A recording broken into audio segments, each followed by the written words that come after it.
Kent Howard has been a Rome Fellowship of Christian Athletes leader for 6 years. For the past 14 years, he's been an educator and coach, and is presently a teacher, coach, and assistant athletic director at Calhoun City Schools. At the 2020 Coach's Mindset Clinic, Kent speaks on the impact of a coach, reflecting on the life of Coach Rick Walker. This stuff is really, really awesome. Last year when we did this, I've been a part of a lot of events and a lot of ministry opportunities, but I felt like this probably it was potentially the most impactful that we've ever had here. Doug, you bring a lot to the table, brother. We thank you for your time and your willingness to come share. So when you're in the FCA world and you host an event, you're always kind of, believe it or not, it's kind of like in church, you're kind of always looking at numbers. Numbers and numbers and numbers. I heard Rick Warren one time say, if you don't care about numbers, why are you counting your offering? All right, in ministry. So, you kind of look at numbers. So last year, we had a fairly small crowd just like this. And there was that part of me that was like, man, why do we not have more people here, right? Because if you take a picture, you put it on social, and you got empty seats, it's like a stab to the heart, right? It's like nobody cares about you. Nobody's interested in what you're doing. And so as the day went on and the more he spoke, I could just feel the energy in the room rise and people taking more notes. And long story short, we've had a year of conversation since. And so that's why we knew that this was not from Milton and I, this was from the Lord. And so by his journey and my journey and kind of how much we love athletes and coaches and just wanting to address the mental health issues that we know a lot of times people are not willing to address or to discuss, we just felt led that this was probably our most impactful ministry event. And we just hosted another Fields of Faith, which a lot of areas weren't able to do. We'll have thousands of kids hear the gospel this year in our schools. But all that to say, it's crazy. The Lord could take an event like this with a handful of people and it can start a revival. And that's kind of more or less what it did for us last year. There are people in this room who were impacted greatly by it. I took about 3 pages of notes in my phone. I didn't even bring notes last year. I was kind of in the back like the cool guy. I was like, I'm glad I'm able to kind of, provide this for everybody in the community. And next thing you know, he starts drawing all this up and I'm sitting there taking notes, suicide rates, divorce rates with coaches, all these things. And I'm like, holy cow.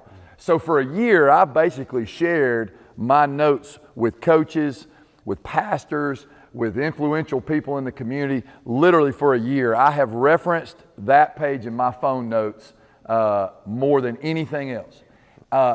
And so I say all that to say, I just wanted to kind of speak directly to the coaching point, because I know we've got some of you guys in here, and I'm kind of back in the game a little bit myself, coaching some middle school basketball, and that's been a treat. But let me ask you this.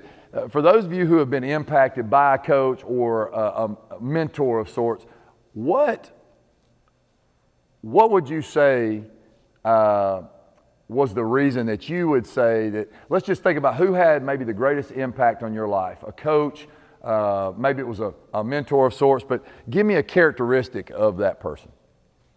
I'd love to hear from you. Cared about me. All right, cared about you. How so?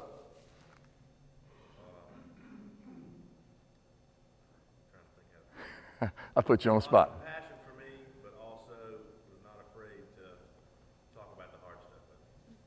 All right. They made themselves available to you. More than just ball. That's right. Like it. Believe.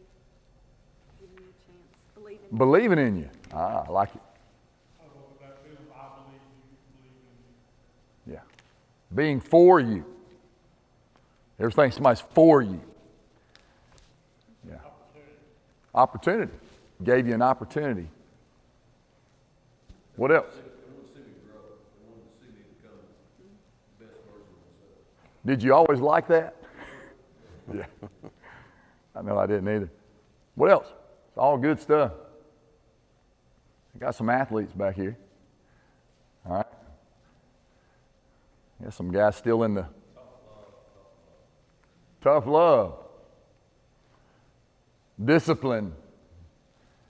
You know, the discipline's the most sincere form of love, right? It's what God does in our lives sometimes, you know. I was thinking yesterday, I was talking to a young coach that's just had a new baby, and he and his wife they're just struggling through this first year of parenthood.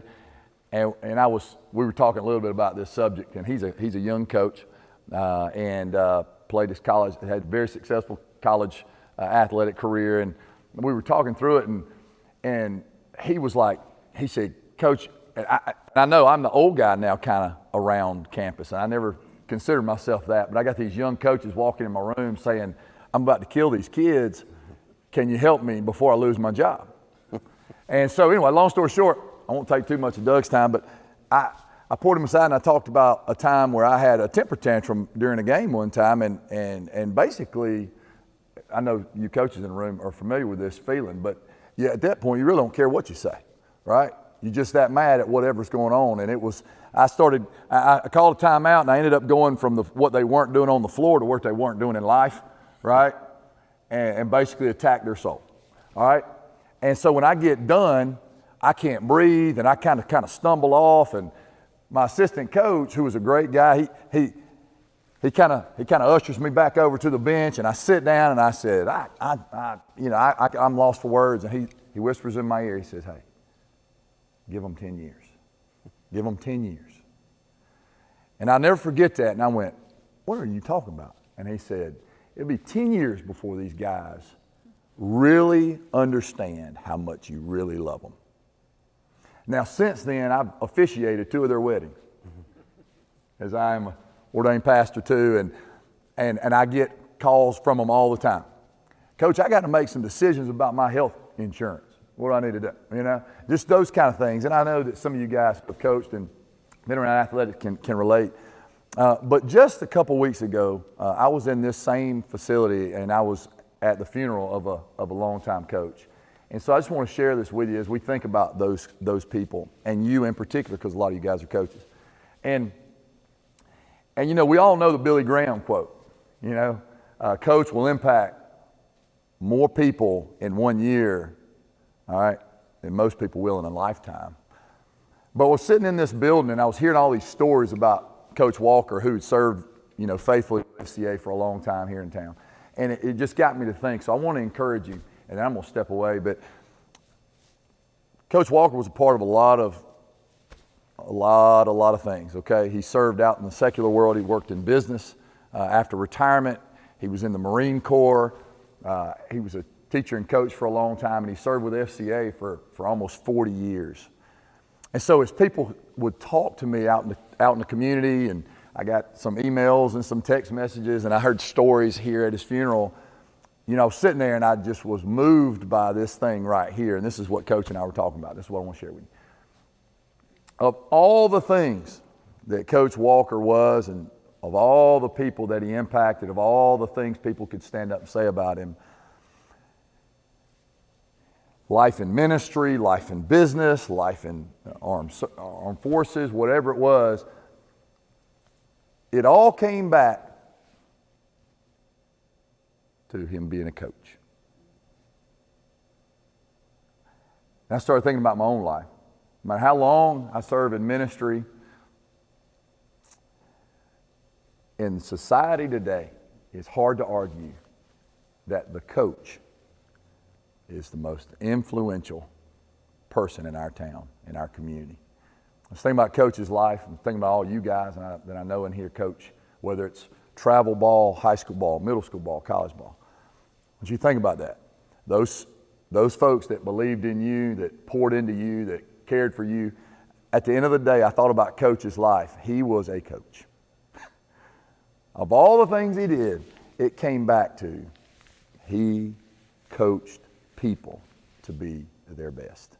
And I think at the end of the day, that's what good coaches do, right? They pull out the best in us, and they want us to be the best that we can be. And so just thinking about that, I want to encourage you coaches in the room, you know, to keep and continue to coach with transformation in mind, not transaction. The world is a super conditional place. You love me, I'll love you back.